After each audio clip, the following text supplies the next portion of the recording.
وەستانی پرۆژەکانی قەرزی بچووک و خانوبەرە و پێشینەی هاوسەرگیری کە سوودێکی زۆری بۆ هاوڵاتیان هەبوو ماوەی زیاتر لە 4 ساڵە حکومەت بە بەهانەی قەیرانی دارایی وەستاندوویەتی.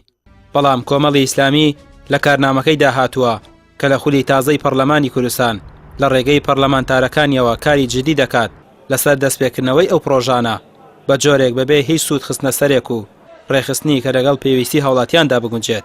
ئینشاءڵڵا گمتمانەی هاوڵاتیانمان بەدەستێنا ئەوە هەوڵێکی جدی ئەدەین بۆ گەڕانەوەی قەرزی بچووک، یاسای قەرزی بچووک، هەروەها پێشینەی خانوبەرە و هاوسەرگیری کە لە کارنامەی کۆمەڵی ئیسلامیە هاتووە لە بەشی 4 بڕگەی 8 هەوڵ دەدەین ئینشاءڵڵا بە پشتیوانی خۆی پەروەردگار ئەگەر متمانەمان بەدەستێنا داکۆکیەکی سەرسەختە بین بۆ گێڕانەوەی ئەو مافانە بۆ خەڵک.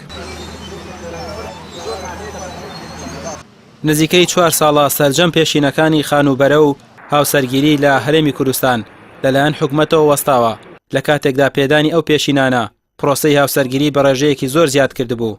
لەلایەکی ترەوە پێدانی پێشینەی خانوبەرە بە ئەندازەیەکی زۆر جوڵەی کارکردنی خستووە بازاڕ و فەرەهەمکردنی هەلی کار. کاندیدێکی کۆمەڵی ئیسلامی دەڵێت پەرلەمانتارانی کۆمەڵ سەرڕای بەڵێندان بە گەڕانەوەی ئەو پێشینانە دووپاتیشی دەکەنەوە کار لەسەر زیادکردنی پێشینەکان دەکەن.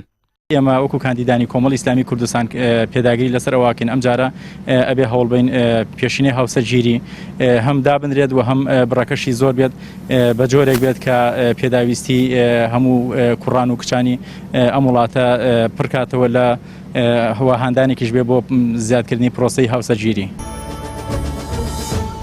کۆمەڵی ئیسلامی بە ژمارە 194 بەشداری لە هەڵبژارنەکانی پەرلەمانی کوردستاندا دەکات. لە ڕێگەی کاندیدەکانیەوە ئامانجی ئەوەیە ببێت بە نوێنەری سەرجەم هاوڵاتیان بەبێ جیاوازی و کار دەکات بۆ جێبەجێکردنی کارنامەی حیزبەکەی کە بۆ خولی نوێی پەرلەمانی کوردستان ئامادەی کردووە. ڕەمیار عوسمان، کەناڵی ئاسمانی پەیام، سلێمانی.